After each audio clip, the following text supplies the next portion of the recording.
Assalamualaikum warahmatullahi wabarakatuh. Halo semuanya teman-teman, selamat siang, selamat datang kembali di channel kesayangan kita, channel Lilo Entry, dan masih bersama saya Ilo, dimanapun teman-teman berada, semoga teman-teman selalu dalam keadaan sehat walafiat, tanpa kekurangan satu apapun, amin amin ya rabbal alamin. Dan pada kesempatan yang baik ini kami masih akan membawakan kisah dari Mas Untung Prasetyo, kisah Satrio Wicaksono. Makin seru aja makin kesini teman-teman ya. Tapi sebelum kita masuk ke dalam kisahnya, buat teman-teman mungkin yang belum subscribe, yuk klik dulu tombol subscribe. Jangan lupa lonceng notifikasinya dinyalakan agar teman-teman selalu mendapatkan notifikasi dari konten-konten yang akan kami upload di setiap harinya. Dan untuk channel Lilo Entry ini kami upload setiap hari teman-teman ya, setiap siang jam 12 siang waktu Indonesia bagian Barat. Oke, nggak pakai berlama-lama lagi, pasti udah nggak sabaran kan untuk masuk ke dalam kisahnya. Dari halaman belakang rumah Bang Ilo, kita masuk ke dalam kisahnya.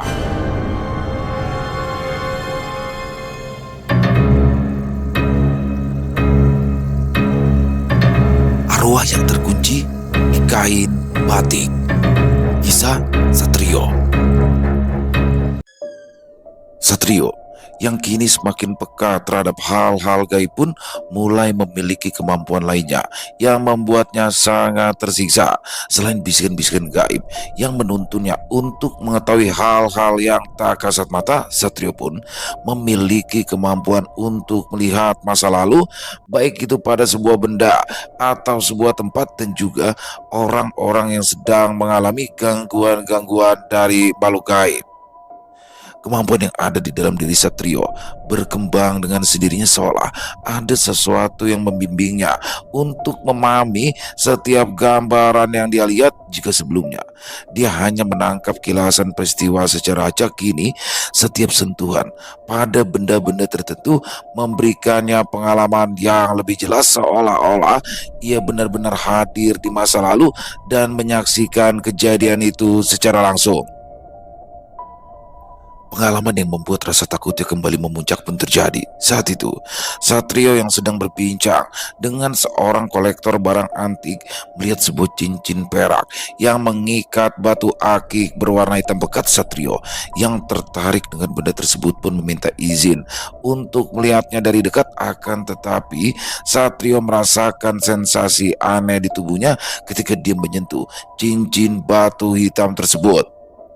Setelah bulu kuduknya terasa meremang, Satrio merasa pandangannya mendadak gelap dan tubuhnya gemetar hebat. Setelah itu, dia merasa berada di sebuah tempat di mana ada seorang pria parubaya yang sedang duduk di sebuah saung dengan terus memutar-mutar cincin yang sama di jari manisnya.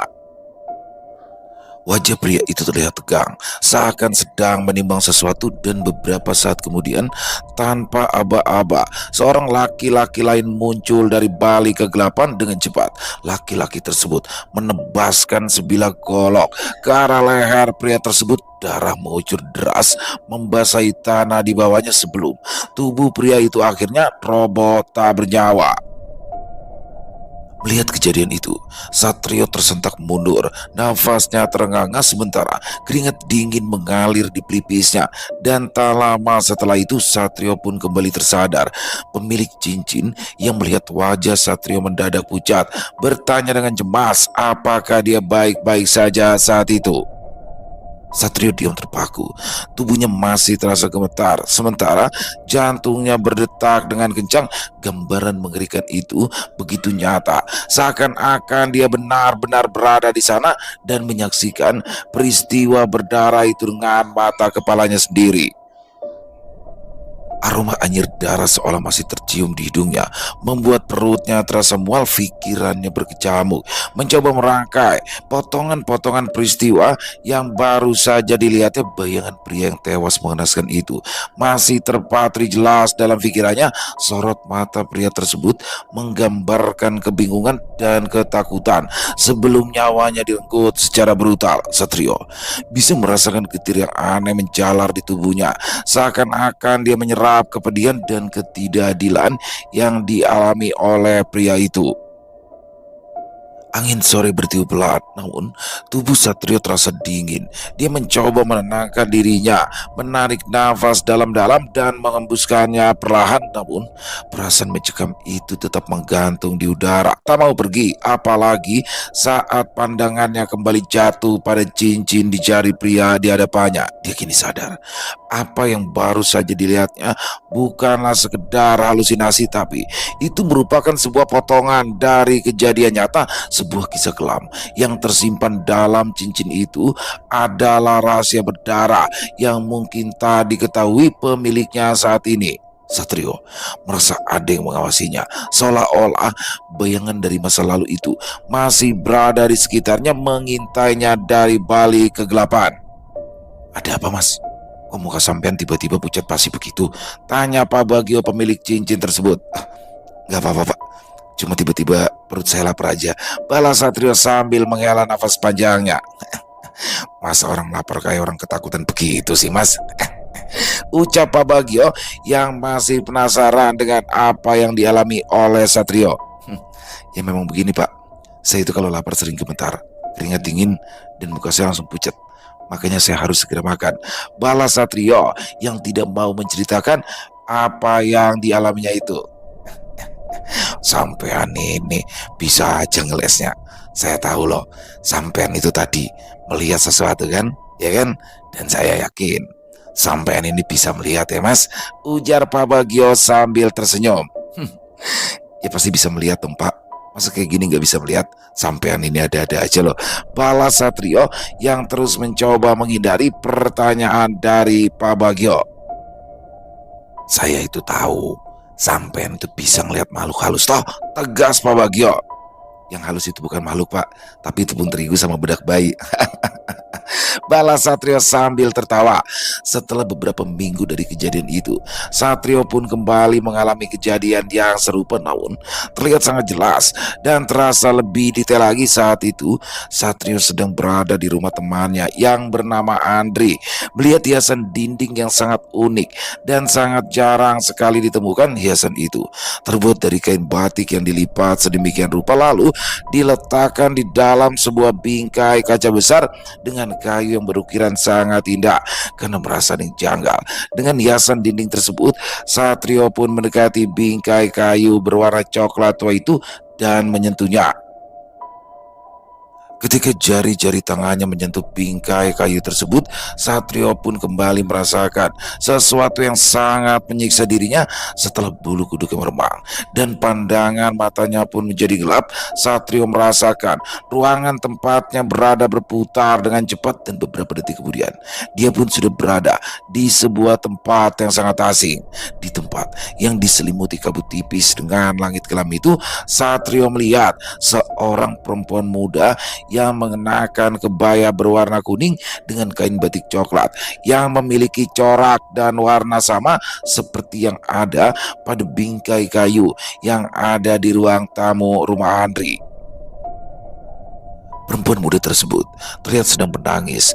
Kesedihan yang dirasakan oleh perempuan itu juga mulai dirasakan oleh Satrio, dan tidak lama setelah itu dia melihat perempuan muda itu berjalan ke arah sumur tua yang ada di dekatnya lalu melompat ke dalamnya. Melihat kejadian itu, tubuh Satrio membeku, dadanya terasa sesak seolah ikut tenggelam dalam duka yang tak terlukiskan. Suara tangis perempuan muda itu masih terngiang, dan kesedihan yang menyelimutinya terasa penuh dengan keputusasaan. Perasaan sedih yang menyayat hati merambat hingga ke relung jiwa, membuatnya hampir ikut menangis tanpa sadar. Pandangan Satrio masih terpaku pada sumur tua yang kini berdiri sunyi di hadapannya. Permukaan airnya yang gelap memantulkan bayangan langit mendung yang muram, seakan menyimpan kesedihan yang sangat dalam. Samar-samar suara percikan air terakhir setelah tubuh perempuan itu tenggelam masih terngiang di benaknya. Setelah itu di tempatnya berada terasa sunyi, bahkan suara angin berhembus terdengar seperti bisikan lembut. Satrio mencoba melangkah mundur, namun tubuhnya terasa kaku, seakan-akan akar kesedihan yang menyelimuti tempat itu telah mencengkram kakinya dengan kuat. Dengan langkah gontai, Satrio mencoba menarik diri dari tempat tersebut. Tubuhnya masih terasa gemetar, sementara pikirannya terus dihantui oleh kesedihan yang mendalam. Setelah mencoba dengan keras untuk keluar dari masa lalu sosok perempuan muda tersebut, Satrio kembali merasakan tubuhnya gemetar. Lalu tempatnya berada kembali berputar dengan hebat dan pandangannya menjadi gelap. Ketika akhirnya ruangan itu berhenti berputar dan pandangannya kembali normal, Satrio menemukan dirinya kembali berdiri di ruang tamu yang sama, di depan bingkai kayu yang tak terlihat istimewa. Namun dia tahu jika dirinya masih berada di alam lain, di depan bingkai kayu yang menyimpan rahasia kelam yang terperangkap di dalamnya, kenangan tentang seorang perempuan muda yang mengakhiri hidupnya dengan tragis, meninggalkan luka yang tak pernah sembuh dan terus merintih dalam keheningan waktu. Satrio mengusap wajahnya, mencoba menenangkan diri. Ini bukan pertama kalinya dia mengalami kejadian seperti ini, tapi setiap kali itu terjadi, ada perasaan yang tidak dapat dijelaskan yang mengalir di dalam dirinya, campuran antara rasa ingin tahu, ketakutan, dan tanggung jawab yang semakin berat. Dia kembali menatap kain batik dalam bingkai kaca itu. Kini dia tahu bahwa benda itu bukan sekedar hiasan semata, namun benda itu menjadi saksi bisu dari sebuah tragedi yang mungkin belum terselesaikan. Satrio bertanya-tanya, apakah perempuan itu masih terperangkap di dalamnya atau ada sesuatu yang lebih besar yang tersembunyi di balik kematiannya. Namun sebelum dia bisa mencari jawabannya, tiba-tiba suasana di ruangan itu berubah.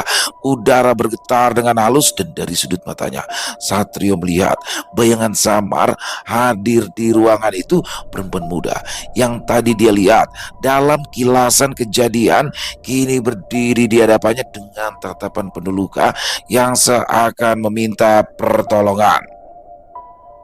Namun sesaat sebelum sosok arwah perempuan itu melangkah lebih dekat ke arahnya, tiba-tiba saja tubuh Satrio terasa seperti diguncang oleh getaran hebat. Dan setelah kesadarannya kembali, Satrio pun tersentak ketika melihat teman-temannya sudah duduk mengelilingi tubuhnya dengan wajah yang cemas. Alhamdulillah, yo, lu sadar juga, seru Andri yang merasa lega saat itu. Lu ngapa sih, yo? Malah kejang-kejang. Gue pikir Ayan lu kumat, sambung Danu yang membuat semua orang di sana dapat tersenyum. Gak apa-apa, aku gak kenapa-napa kok, aman, balas Satrio sambil mencoba bangun dari posisi tidurnya itu. Aman gimana, yuk? Lu itu tadi kayak orang kesurupan. Emang lu lihat apaan sih di rumah gue? Tanya Andri penasaran. Ya banyak, Dri. Semuanya aku lihat. Ada kursi, meja, TV, ya semua yang ada di sini aku lihat, balas Satrio berseloroh. Kalau itu semua kita juga tahu. Dasar tempe bacem. Lu makanya jangan suka bengong, yuk. Kesambet kan, lu sih punya hobi bengong. Timpal Danu kesal. Satrio yang tidak ingin teman-temannya merasa takut pun akhirnya memilih diam, tidak menceritakan apa yang dialaminya di rumah Andri kala itu. Terlebih lagi, apa yang dialaminya itu masih berhubungan dengan keluarga besar Andri yang entah mengapa memajang kain batik tersebut pada dinding rumahnya. Kemampuan yang dimiliki oleh Satrio pun terasa menjadi beban sekaligus tanggung jawab. Dimulai menyadari bahwa ada banyak kematian yang tidak wajar dan ada banyak kisah yang terkubur dalam diam, serta ada banyak arwah yang masih terjebak dalam kenangan. Benda-benda yang menyimpan jejak dari masa lalu kini seolah meminta bantuan darinya, meminta agar kisah mereka diceritakan atau agar keadilan yang tak pernah terwujud bisa ditegakkan.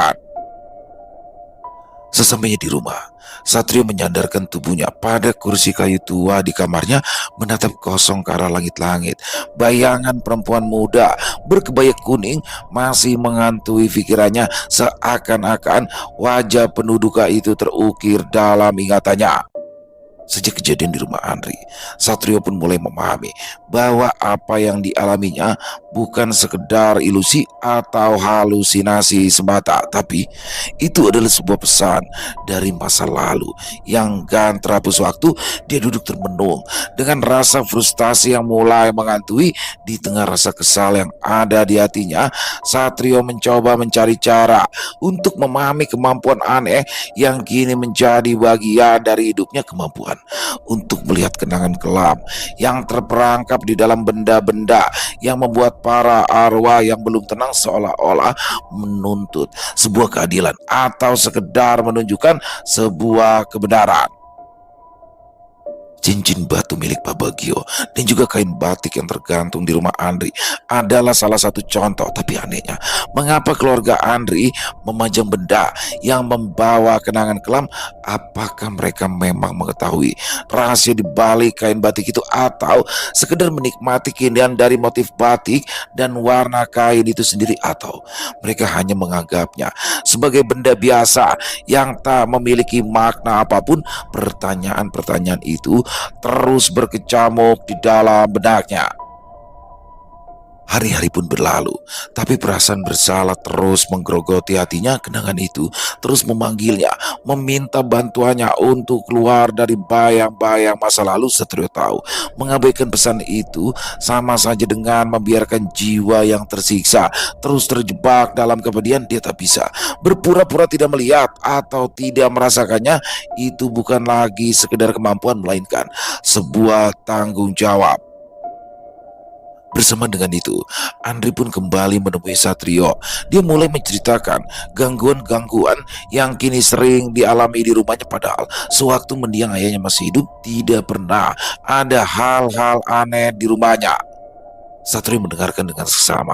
Saat Andri mulai bercerita, suara Andri terdengar berat dan penuh kebingungan. Matanya terlihat lelah, seakan kurang tidur selama beberapa hari terakhir.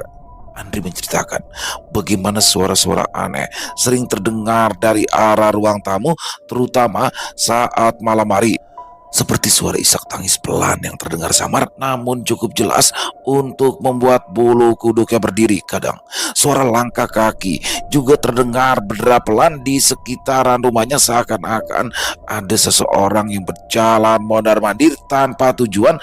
Namun saat diperiksa, tidak ada siapapun di sana. Tidak hanya itu, Andri juga merasa hawa di rumahnya menjadi jauh lebih dingin dari biasanya, terutama di sekitaran ruang tamu. Setiap kali dia melewati bingkai kayu yang memajang kain batik itu, tubuhnya terasa berat dan tengkuknya selalu meremang. Padahal sebelumnya tidak pernah ada yang aneh dengan kain batik tersebut. Itu hanyalah hiasan dinding yang diwariskan turun-temurun dari keluarga mendiang ayahnya.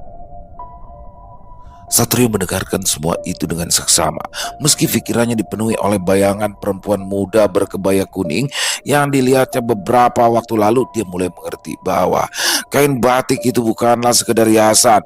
Ada kenangan kelam yang memang terperangkap di dalamnya dan menimbulkan aura kesedihan yang begitu kuat hingga bisa dirasakan oleh siapapun yang ada di sekitarnya. Namun Satrio tetap memilih diam.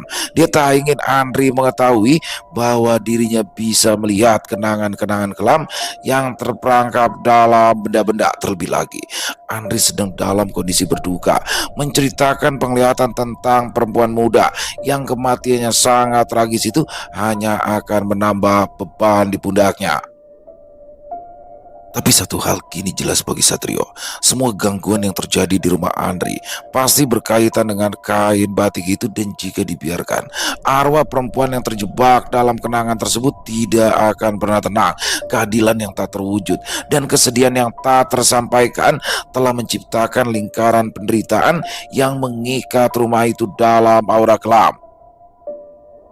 Satrio mengalihkan pandangannya ke jendela, menatap ke kejauhan dengan pikiran yang kalut. Dia tahu bahwa pada akhirnya dia harus kembali ke rumah Andri dan menghadapi kenangan itu sekali lagi. Namun kali ini bukan hanya untuk menyaksikan tragedi masa lalu, tapi untuk mencari kebenaran di baliknya. Dia menghela nafas panjang, menyadari bahwa hidupnya tidak akan pernah sama lagi. Dunia yang dia kenal sebelumnya kini telah berubah. Di balik benda-benda yang tampak biasa, tersembunyi kisah pilu yang menunggu untuk terungkap. Dan mau tak mau, Satrio harus menghadapi kenyataan itu. Gimana yuk? Kira-kira lu bisa bantu gua kagak ya? Tanya Andri dengan wajah penuh harap. Lah, kok aku sih? Memangnya aku bisa apa, Andri? Balas Satrio dengan wajah terkejutnya. Yang maksud gua lu bantu gua, bakal cariin orang pinter gitu, ungkap Andri menjelaskan. Lagian gue juga masih penasaran yuk. Sebenarnya apa sih yang lu alamin waktu itu? Kenapa tiba-tiba aja lu gak sadar waktu itu? Berdiri di depan pajangan di rumah gue itu, Ibu Andri yang menanyakan kejadian yang dialami Satrio beberapa waktu yang lalu. Duh, aku juga bingung ya, Andri. Balas Satrio dengan tatapan kosong ke arah jendela rumahnya. Yuk, emangnya ada apaan sih sebenarnya? Please dong, ceritain, pinta Andri dengan wajah yang terlihat lebih serius. Waktu itu, gua ngeliat ada sosok makhluk gaib berwujud perempuan muda di rumah kamu, Ndri. Dan percaya nggak percaya, perempuan itu meninggal dengan cara yang tidak wajar. Nah, pas dia meninggal, dia itu memakai kain batik yang sama persis dengan kain yang ada di rumah kamu itu. Bala Satrio menjelaskan. Tuh kan, berarti bener nih apa yang dibilang sama Pak Dewa Luyo. Dia juga ngomong begitu yuk. Dia minta ke nyokap gua bakal nyopot aja tuh pajangan kain batik. Nyokap gua kagak mau. Katanya itu punya bokap, dan bokap gua ngelarang nyokap gua buat mindahin pajangan itu, ujar Andri menjelaskan. Nah itu, kamu udah ada orang pinter yang tahu, Andri. Balas Satrio dengan tenang. Ya emang sih yo, tapi maksud gua ya, orang pinternya yang bisa ngilangin hal-hal gaib tanpa harus mindahin tuh benda, ucap Andri menjelaskan. Waduh, gimana Andri? Susah juga kalau begitu. Coba aja kamu rayu ibu kamu supaya dia mau membedakan benda itu. Balas Satrio mengutarakan idenya. Susah yo, susah. Gue sama dede gue kagak mau kalau nyokap gue marah. Karena dia nganggep itu kain batik emang warisan turun-temurun dari kakek buyut nyokap gua, ujar Andri menjelaskan. Satrio terdiam sejenak, pikirnya kembali berputar pada kenangan yang dilihatnya di rumah Andri. Wajah perempuan muda berkebaya kuning itu terlintas jelas dalam benaknya, lengkap dengan kesedihan yang mendalam. Sebelum ia melompat ke dalam sumur tua, Satrio menarik nafas dalam-dalam, berusaha meredakan perasaan mencekam yang tiba-tiba menyelimutinya. Perlahan, dia mulai memahami bahwa kain batik itu bukan sekedar warisan turun-temurun. Di dalam motif dan warnanya terkunci sebuah tragedi yang tak pernah tersampaikan, sebuah kisah pilu yang terus menjerit dalam diam meminta keadilan yang tak pernah terwujud. Kain batik itu menjadi penghubung antara dunia mereka dan masa lalu yang penuh duka. Satrio melirik Andri yang kini duduk di sampingnya. Wajah temannya itu terlihat gelisah dan penuh kecemasan. Satrio bisa merasakan beban berat yang kini dipikul oleh Andri dan keluarganya. Gangguan-gangguan gaib itu jelas bukan sekedar halusinasi atau imajinasi semata, akan tetapi itu adalah wujud dari arwah yang terjebak dalam kenangan kelam yang tak pernah tuntas. Pikiran Satrio melayang pada sosok Pak Dewa Luyo yang disebutkan Andri tadi. Orang tua itu sepertinya mengetahui sesuatu yang tidak diketahui oleh Andri dan keluarganya. Apalagi dia bahkan menyarankan untuk memindahkan pajangan kain tersebut. Namun hal itu ditolak mentah-mentah oleh Ibu Andri karena menganggapnya sebagai benda warisan yang harus tetap berada di tempatnya. Satrio memejamkan mata, mencoba merangkai kepingan-kepingan misteri yang kini mulai terbentuk dalam pikirannya. Jika kain batik itu benar-benar warisan dari kakek buyut Andri, maka tragedi yang dialami oleh perempuan muda berkebaya kuning itu mungkin terkait dengan masa lalu keluarga Andri. Dan kemungkinan besar rahasia itu diketahui oleh ayah Andri yang dengan tegas melarang siapapun untuk memindahkan pajangan tersebut. Satrio menghela nafas berat. Dia tahu bahwa satu-satunya cara untuk menghentikan semua ini adalah dengan mencari tahu kebenaran di balik kematian perempuan muda itu. Kisah tragis yang terkunci dalam motif batik itu harus diungkap dan keadilan yang tak pernah terwujud harus ditegakkan. Hanya dengan begitu, arwah perempuan muda itu bisa menemukan kedamaian yang selama ini dicari. Satrio menatap Andri yang masih terlihat bingung dan cemas. Dia tahu bahwa ini bukan sekedar tentang gangguan gaib di rumah Andri. Ini tentang mengungkap rahasia kelam yang terpendam dalam sejarah keluarga mereka. Rahasia yang kini menuntut untuk diceritakan. Satrio harus mencari tahu lebih banyak tentang sosok perempuan muda berkebaya kuning itu, tentang alasan dibalik keputusan yang tragis, dan mungkin tentang rahasia kelam yang tersimpan di dalam keluarga Andri. Langkah pertama yang harus diambil adalah kembali ke rumah Andri dan masuk ke alam lain melalui bingkai kayu yang menyimpan kain batik tersebut. Meski rasa takut masih menghantui, Satrio tahu bahwa dia tidak bisa lari dari takdir yang sudah menantinya. Kisah-kisah yang terkubur dalam diam itu harus disuarakan dan hanya dia yang bisa melakukannya. Beberapa hari kemudian, Satrio kembali menemui Andri dan mengutarakan rencananya. Dia mengatakan akan membantu Andri untuk menghentikan gangguan-gangguan yang terjadi di rumahnya. Selain itu, Satrio juga ingin mengungkap misteri yang tersimpan pada kain batik yang menjadi hiasan di dinding rumah Andri.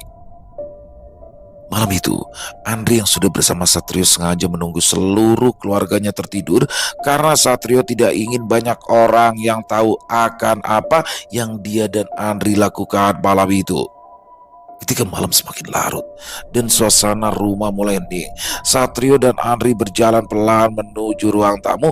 Cahaya lampu redup menyelimuti ruangan itu dengan bayangan samar, menciptakan suasana mencekam.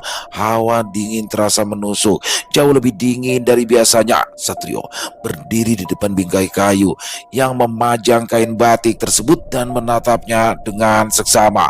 Motif dan warna pada kain itu terlihat hidup di bawah cahaya temaram, seolah-olah berdenyut mengikuti alunan waktu. Dan ketika Satrio terus mengamatinya, dia mulai merasa ada aura kesedihan hingga membuat nafas Satrio terasa berat. Walau merasakan ada ketakutan yang mendalam di hatinya, namun Satrio mulai menutup kedua matanya, mencoba untuk berkonsentrasi. Dan di saat jari-jarinya mulai menyentuh bingkai kayu itu, perasaan familiar kembali merasuki tubuhnya. Bulu kuduknya merebang dan hawa dingin yang menusuk semakin kuat. Pandangannya mulai berputar, lalu tubuhnya terasa ringan, seakan terhisap ke dalam sebuah kekosongan yang sangat gelap. Saat dia membuka mata, Satrio mendapati dirinya berada di sebuah tempat yang asing, namun pernah didatangi sebelumnya. Dia berdiri di sebuah halaman rumah dengan sumur tua di sudut halaman yang tampak suram. Di dekat sumur itu berdiri seorang perempuan muda dengan kebaya kuning dan kain batik yang sama persis dengan yang tergantung di rumah Andri. Rambutnya tergerai panjang, sebagian menutupi wajah yang pucat dan penuh kesedihan. Bahunya berguncang pelan, menunjukkan bahwa ia menangis tanpa suara. Satrio bisa merasakan kesedihan yang begitu mendalam, kesedihan yang menyesakan dada dan membuat air matanya sendiri hampir menetes. Tiba-tiba saja perempuan itu mengangkat wajahnya, memperlihatkan sepasang mata sayu namun penuh dengan luka. Ia menatap Satrio dengan tatapan yang dalam dan kosong, seakan-akan ingin mengatakan sesuatu namun tak sanggup mengeluarkan suara. Lalu tanpa aba-aba, perempuan muda itu berjalan mengambang ke arah Satrio, dan dalam sekejap perempuan muda itu sudah berdiri di hadapannya. "Tolong aku, tolong bebaskan aku," ujar sosok perempuan itu dengan wajah pucat penuh harap. Iya, apa yang bisa aku lakukan?" balas Satrio dengan suara gemetar. Rasa takut dan kengerian pun mulai merasuki hati dan pikiran Satrio. Namun, dia berusaha tetap tenang, dan kejadian yang membuat Satrio terkejut adalah ketika sosok perempuan itu menyentuh tubuhnya dan membawanya ke sebuah tempat yang lain. Satrio merasa tubuhnya melayang saat tangan dingin dari sosok perempuan itu menyentuh kulitnya. Seketika itu juga tempat di mana dia berada kembali berubah menjadi gelap gulita. Hawa dingin menusuk tulang kembali menyelimuti dirinya. Namun, sebelum sempat menyadari apa yang terjadi, pandangannya kembali terang dan memperlihatkan sebuah tempat yang sama sekali asing namun terasa sangat nyata. Apa apa yang harus saya lakukannya? Tanya Satrio kepada sosok perempuan muda yang berdiri tepat di hadapannya, namun kini terlihat memunggunginya. Bebaskan sukmaku dari tempat ini, balas sosok tersebut sambil menoleh ke arah Satrio. Setelah mengatakan hal itu, sosok perempuan berkebaya kuning berjalan ke sebuah tempat yang dikelilingi oleh pohon-pohon tinggi dengan dedaunan lebat. Satrio yang belum mengerti akan maksud dari sosok tersebut terus mengikuti langkah perempuan itu hingga mereka tiba di sebuah tempat dan mendapati sepasang kekasih yang terlihat sedang terlibat dalam sebuah pertengkaran. Semua itu berawal dari tempat ini, ujar sosok perempuan berkebaya kuning itu. Di tempat itu terlihat sosok perempuan muda dengan kebaya kuning itu berdiri diam, matanya yang sayu terus menatap ke arah sepasang kekasih yang ada di depannya dengan penuh kesedihan. Lelaki itu adalah orang yang menjadi penyebab kematianku. Selain itu, dia juga membuatku tersiksa di tempat ini, ujar sosok perempuan itu menjelaskan. Satrio hanya terdiam mendengarkan penjelasan dari sosok perempuan itu, namun pandangannya tertuju terus ke arah sepasang kekasih yang tampak sedang terlibat dalam pertengkaran. Sang wanita mengenakan kebaya berwarna biru muda dengan corak yang anggun, terlihat marah dan terluka. Air mata mengalir, sementara suaranya bergetar saat mencoba mengungkapkan rasa kecewa yang mendalam. Sementara itu, pria di hadapannya yang mengenakan pakaian tradisional dengan ikat kepala khas daerah itu terlihat gelisah dan penuh emosi. Wajahnya tegang, rahangnya mengeras menahan amarah yang semakin membara. Dia berbicara dengan nada tinggi, suaranya menggema di tengah keheningan malam. Satrio memperhatikan percakapan mereka, namun suaranya terdengar samar, seperti bisikan yang jauh. Dia tidak bisa memahami sepenuhnya apa yang mereka bicarakan, tapi dari bahasa tubuh dan ekspresi wajah mereka jelas terlihat bahwa pertengkaran itu dipenuhi rasa sakit dan pengkhianatan. Tiba-tiba saja, sosok perempuan muda berkebaya kuning itu melangkah maju mendekati sepasang kekasih yang sedang bertengkar. Namun anehnya, mereka tidak menyadari keberadaannya, seakan-akan perempuan muda itu hanyalah bayangan yang tak kasat mata yang terperangkap dalam kenangan yang terus terulang tanpa akhir. Kini, Satrio mulai mengerti jika dia sedang menyaksikan sebuah kejadian di masa lalu yang terukir dalam kenangan kelam perempuan muda itu. Masa lalu yang menjadi sumber dari kesedihan dan juga dendam yang begitu dalam. Dia merasa hatinya ikut tersayat melihat betapa perempuan muda itu menatap sepasang kekasih tersebut dengan kesedihan. Dan saat pertengkaran semakin memuncak, pria itu melantangkan suaranya dan menunjukkan amarahnya.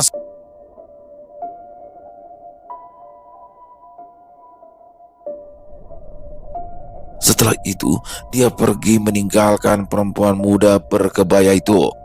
Satrio merasakan hawa dingin yang semakin pekat. Dia melihat perempuan muda berkebaya kuning itu menggenggam kain batik yang erat. Air mata mengalir deras, tatapannya penuh dengan kepedihan seolah hatinya hancur berkeping-keping menyaksikan pertengkaran di hadapannya. Dan saat itulah Satrio mulai memahami perempuan muda itu bukan hanya saksi dari pertengkaran tersebut, tapi dia adalah bagian dari kisah ini. Cintanya dihianati, hatinya hancur. Kesedihan itulah yang terus mengikat arwahnya pada kain batik yang kini menjadi sumber gangguan di rumah Andri. Namun, sebelum Satrio bisa memahami lebih jauh, pemandangan di depannya mulai memudar. Sosok perempuan muda itu berbalik menatap Satrio dengan tatapan yang dalam. Mata mereka bertemu sejenak, dan untuk pertama kalinya Satrio bisa merasakan rasa putus asa yang begitu kuat terpancar dari dirinya. Perempuan muda itu membuka mulut, seolah-olah ingin mengatakan sesuatu, namun tak ada suara yang keluar. Hanya gerakan bibir yang samar, namun jelas menyebutkan satu kata, yaitu pengkhianatan. Setelah itu, segalanya kembali berubah menjadi gelap dan Satrio merasakan tubuhnya jatuh dengan kecepatan tinggi, terhisap dalam kehampaan yang gelap. Jantungnya berdegup kencang, nafasnya ternganga, hingga akhirnya dia berada di dalam sebuah rumah dan melihat seorang lelaki muda yang tadi terlibat dalam pertengkaran hebat itu masuk ke dalamnya dan mengendap-endap. Setelah berada di dalam rumah, lelaki muda itu mengambil kain batik yang coraknya sama dengan yang digunakan oleh perempuan berkebaya kuning tadi, dan setelah itu dia membawanya pergi dari rumah tersebut dengan cepat. Tempat di mana Satrio berada berubah seketika. Kala itu dia kembali berada di tempat yang berbeda setelah mengalami getaran yang sangat hebat dan tentunya terasa begitu menyiksa. Di tempat yang berbeda, Satrio melihat lelaki muda yang tadi mengambil kain batik itu sedang berada di sebuah ruangan kecil bersama lelaki tua dengan pakaian serba hitam. Mereka terlihat sedang melakukan sebuah ritual yang sangat sakral sekali. Bersama dengan itu, sosok perempuan berkebaya kuning itu kembali muncul dan menjelaskan apa yang sebenarnya telah terjadi pada dirinya. Lihatlah, manusia-manusia dengan hati yang busuk itu.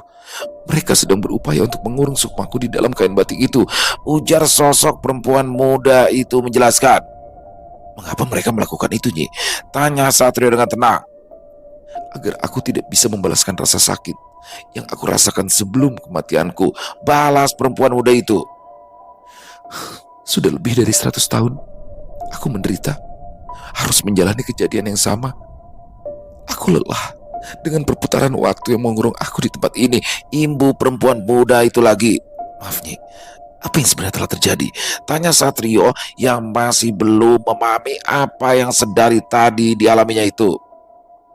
Namaku Gantari, dan lelaki itu adalah Bestari. Dia adalah kekasihku.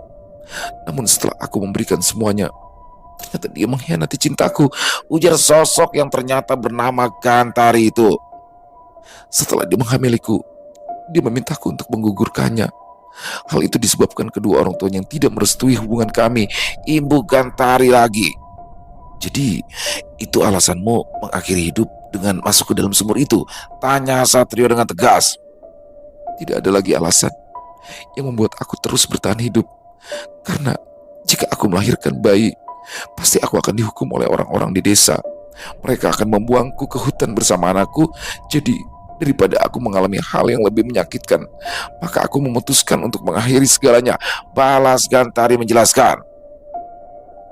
Tapi sepertinya keputusanku adalah sebuah kesalahan besar, karena setelah kematianku, aku terjebak di tempat ini dan mengulangi setiap kepedihan serta rasa sakit yang dulu pernah aku alami, imbu Gantari menjelaskan.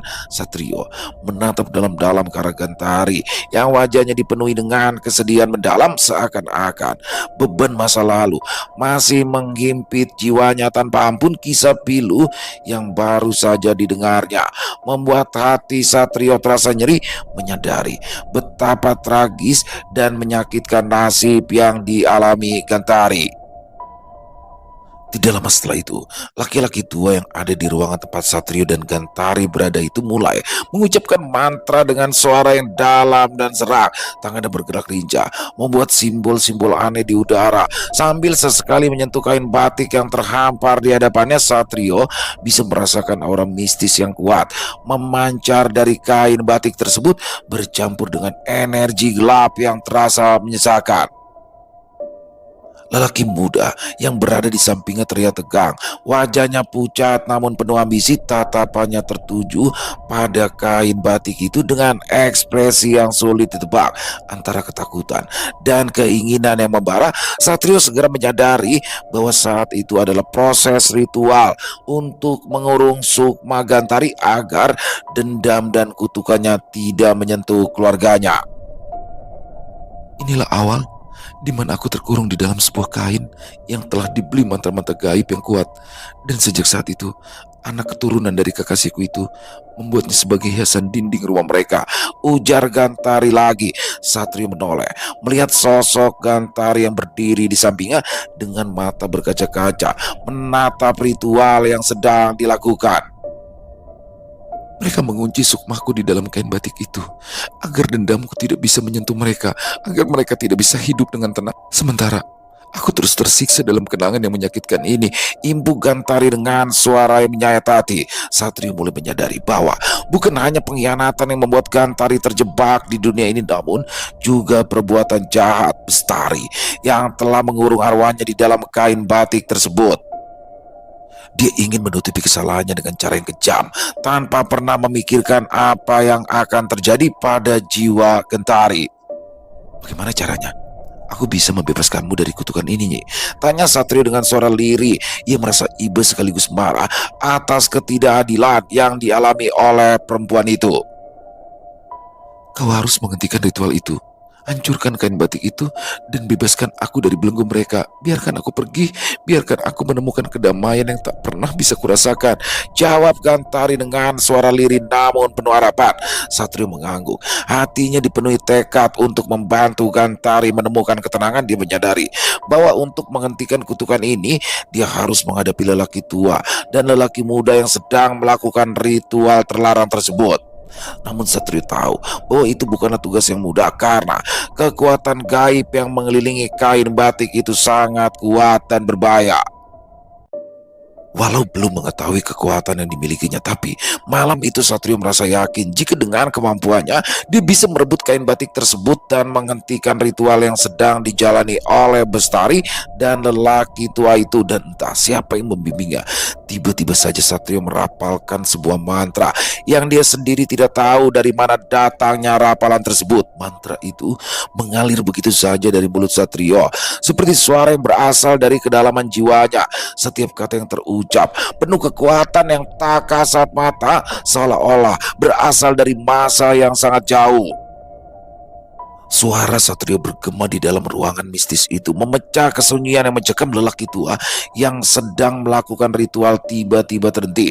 Matanya membelalak saat menyadari ada kekuatan yang tak terduga datang mengganggu upacara sakral mereka. Bestari yang duduk di sampingnya terlihat ketakutan.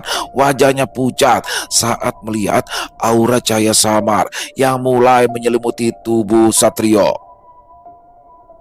Kain batik yang terhampar di tengah lingkaran ritual mulai bergetar, seakan-akan ada sesuatu yang memberontak dari dalamnya. Asap hitam menyembur keluar dari kain tersebut, berputar-putar di udara dan membentuk wajah-wajah mengerikan yang merintih kesakitan. Satrio terus merapalkan mantra, kata-katanya semakin lantang. Aura di sekeliling tubuhnya semakin terang, mengusir kegelapan. Sosok lelaki tua berpakaian hitam itu tampak panik. Dia mencoba melawan dengan melafalkan mantra tandingan, namun kekuatannya tidak mampu menandingi kekuatan yang terpancar dari Satrio.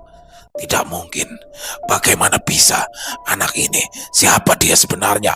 Lelaki tua itu bergumam ketakutan, tangannya gemetar saat mencoba melanjutkan ritual yang kacau. Namun semua usahanya sia-sia. Kain batik yang menjadi pusat ritual itu terkoyak dengan sendirinya. Suara jerit kesakitan terdengar dari dalamnya, begitu menyayat dan mengerikan, membuat Bestari yang menyaksikan kejadian itu jatuh terduduk dengan wajah ketakutan. Asap hitam yang keluar dari kain batik itu berubah menjadi sosok-sosok arwah yang selama ini terperangkap di dalamnya. Mereka melayang di udara dengan wajah penuh penderitaan. Di tengah kepanikan itu, sosok Gantari muncul di samping Satrio. Wajahnya terlihat damai dan penuh terima kasih. Dengan suara lembut, ia berkata, "Terima kasih, Satrio. Kau telah membebaskan aku dari penderitaan yang tiada akhir." Satrio menatap Gantari dengan tatapan haru. Dia sendiri tidak yakin dengan apa yang telah dilakukannya itu. Sementara Gantari tersenyum lembut. Wajahnya tampak bercahaya sebelum perlahan-lahan memudar, menyatu dengan cahaya yang mengelilingi Satrio. Pada saat yang sama, kain batik yang tadinya terkoyak kini terbakar dengan sendirinya. Api biru yang tiba-tiba muncul melahap kain tersebut, membakarnya hingga menjadi abu bersama dengan arwah Gantari yang kini terbebas dari kutukan. Lelaki tua berpakaian hitam berteriak histeris saat melihat semua rencananya hancur. Dalam sekejap dia berusaha kabur, namun langkahnya terhenti ketika sosok gaib berwajah mengerikan menghadangnya. Sosok yang tidak diketahui oleh Satrio itu melayang mendekati lelaki tua dengan tatapan penuh dendam. "Tidak, tidak, jangan dekati aku, jangan!" teriaknya putus asa sebelum arwah itu menyentuh tubuhnya dan menyeretnya ke dalam kegelapan yang pekat. Satrio menyaksikan semua itu dengan perasaan campur aduk. Dia tahu lelaki tua itu telah menuai apa yang ia tabur dan menerima balasan atas perbuatan yang keji. Sementara itu Bestari yang ketakutan di sudut ruangan masih terduduk lemas, wajahnya pucat tanpa darah, dan saat Satrio menghampirinya, Bestari pun telah kehilangan kesadaran. Dengan langkah yang mantap, Satrio meninggalkan ruangan tersebut, meninggalkan segala kengerian dan misteri yang telah terungkap malam itu. Dia tahu perjalanan ini mengajarkan banyak hal, terutama tentang kekuatan yang selama ini tersembunyi. Meskipun dia belum sepenuhnya memahami kekuatan tersebut, namun Satrio yakin bahwa kemampuan ini akan membawanya pada takdir yang lebih besar, takdir yang sudah menantinya di masa depan. Setelah itu, segalanya berubah menjadi gelap dan Satrio merasakan tubuhnya jatuh dengan kecepatan tinggi, terhisap ke dalam kampan yang gelap. Jantungnya berdegup kencang, nafasnya terengah-engah hingga akhirnya dia tersadar dan kembali berada di ruang tamu rumah Andri. Terduduk lemas di lantai dengan wajah pucat, Andri yang berada di sampingnya terlihat bingung dan cemas, mencoba menenangkan Satrio yang terlihat sangat ketakutan. Satrio masih belum bisa berkata-kata. Pikirannya masih dipenuhi oleh kenangan menyakitkan dan tubuhnya terasa sakit hingga sulit untuk digerakkan. Selesai. Wow, luar biasa. Satrio Wicaksono sudah mulai bisa dia nih ya membantu orang dan udah mulai nyaman dia mungkin dengan keris Empu Jumantaranya. Bagaimana di sini akhirnya misteri di kain batik itu bisa terungkap. Jadi itu adalah arwah yang terkunci ya dari seorang wanita yang dulunya disakiti bahkan dibunuh oleh pasangannya. Luar biasa sekali kisahnya. Terima kasih Mas Untung Prasetyo atas kisahnya yang luar biasa ini. Ditunggu lagi kisah-kisah selanjutnya. Dan buat besok masih Satrio Wicaksono. Jadi kita ini satu season ini ada 5 part teman-teman ya. Besok berarti part keempat dan part kelima itu adalah ending dari season pertama. Dan ini jadi mainnya kita per season lagi nih untuk kisah Satrio Wicaksono ini. Overall kisahnya keren pakai banget. Dan silakan buat teman-teman mungkin yang punya pendapat lain ataupun komentar lain tentang kisah barusan bisa menuliskan di dalam kolom komentar ataupun hanya sekedar saling menyapa. Insya Allah kami akan menjawab satu persatu. Dan buat teman-teman yang suka dengan videonya bisa diklik tombol like, tombol jempolnya, boleh juga dibantu di share link videonya ini ke teman-teman yang lain agar juga ikut merasa terhibur. Dan sekali lagi buat yang belum subscribe, yuk diklik dulu dong tombol subscribe. Jangan lupa lonceng notifikasinya dinyalakan agar teman-teman selalu mendapatkan notifikasi dari konten-konten yang akan kami upload di setiap harinya. Dan kami juga ingin mengucapkan terima kasih ya kepada seluruh teman-teman yang sudah selalu setia hadir, yang sudah selalu mendukung kami. Karena teman-temanlah kami selalu bersemangat berkarya di setiap harinya. Di akhir kata saya Ilo mengucapkan permohonan maaf apabila mungkin dalam pembawaan kisahnya barusan ada kata-kata saya yang salah ataupun ada kata-kata saya mungkin yang kurang berkenan di hati teman-teman. Saya mohon dibukakan pintu maaf yang seluas-luasnya.